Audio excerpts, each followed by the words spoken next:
We've been a leader in banking for more than 100 years. You'll find us here, at home, on your phone, and everywhere you go. Renaissance Bank. Understanding you. Member FDIC. Equal housing lender.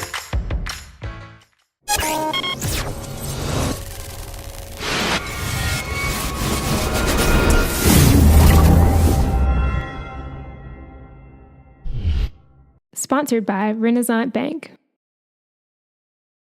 Good morning and welcome to Daily Journal Newsbreak for Wednesday, October 25th. I'm your host, Chris Kiefer. We're going to take a look at the top news and sports stories from Northeast Mississippi, but first, let's start with your weather forecast. Today's forecast calls for sunny skies with a high of 63 and a low of 42 and a 0% chance of rain. We're warming up over the next couple of days. Thursday, sunny with a high of 75 and a low of 52.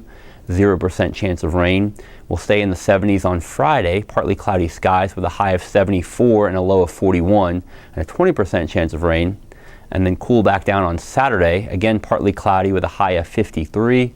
Your low is 35 and a 20% chance of rain. Let's take a look now at today's top headlines. Tupelo Mayor Jason Shelton is among a group of Mississippi officials participating this week in the 40th annual Southeast U.S. Japan Conference in Greenville, South Carolina.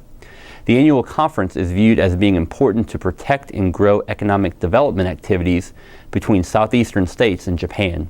The partnership between the Pacific Island nation and Mississippi has already resulted in several high-profile companies locating in the state.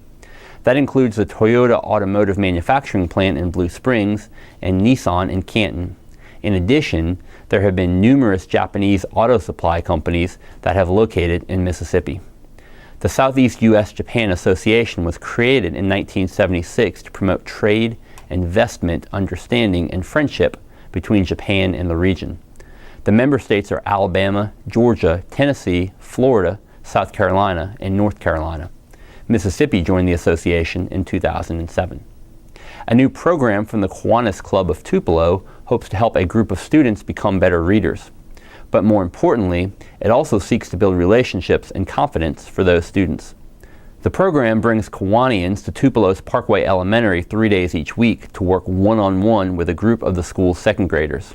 It works with 45 second grade students, focusing on those who fall in the middle range of the school on their reading proficiency to ensure they don't fall through the cracks. Volunteers had to go through training on a specific reading regimen geared toward improving fluency and comprehension. They also had to commit to coming at least 3 weeks in a row and working with the same students during that span. That's where the relationship piece comes into play. Kewaneeans come to the school on Tuesday, Wednesday, or Thursday afternoons and work one-on-one with 3 different students for about 20 minutes each. Together they follow a routine in which the adult reads aloud to the student, the two read the passage together, and then the student reads it to the adult. Then the student does a timed reading exercise. Kiwanis President Robin Hare said some of the students just needed some confidence. He said if they see someone consistently and get a pat on the back, it makes a big difference. Starting next week, Mississippi smartphone users will be able to download a free app that will allow them to report violations of the state's no-call law. The MS No-Call application will be available in the App Store on November 1st. The app is the brainchild of Northern District Public Service Commissioner Brandon Presley. It is believed to be the first app of its kind in the nation being used by a governmental entity to enforce no-call laws. Presley said it will make it a lot easier for Mississippians to report when they get a telemarketing call. Residents can just paste a number into a line on the app and click to report the violation. A person can also use the application to be added to the no-call list or to sign up to receive notices from the Public Service Commissioner. Presley said an increase in reporting will make it easier to build cases against telemarketers breaking state law. Telemarketers can be fined up to $5,000 per call for violations of that law. And in sports, Tupelo High School's Celeste Turner has lived with a back ailment for most of her young life. However, the senior swimmer was not prepared for the intense pain she suffered during the North Mississippi Swim Championships at Delta State. Turner, who was recently diagnosed with scoliosis, struggled to make it to the starting block. But she did not hold back once she hit the water. The senior won the 100-yard butterfly and 200-yard freestyle races. She also swam on 2 successful relay units. Coach Lucas Smith said Turner's talent is equaled by the positive vibes she brings to the team.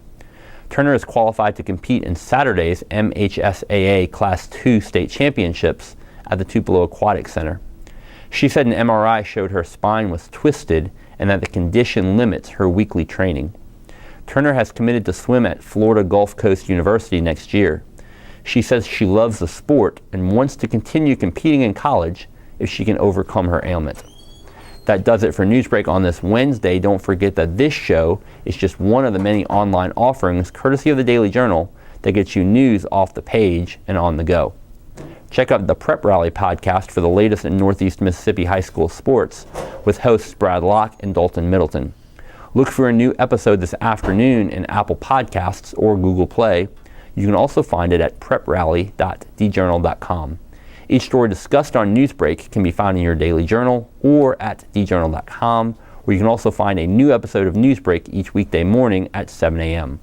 Thanks for joining us. I'm Chris Kiefer. Have a great Wednesday.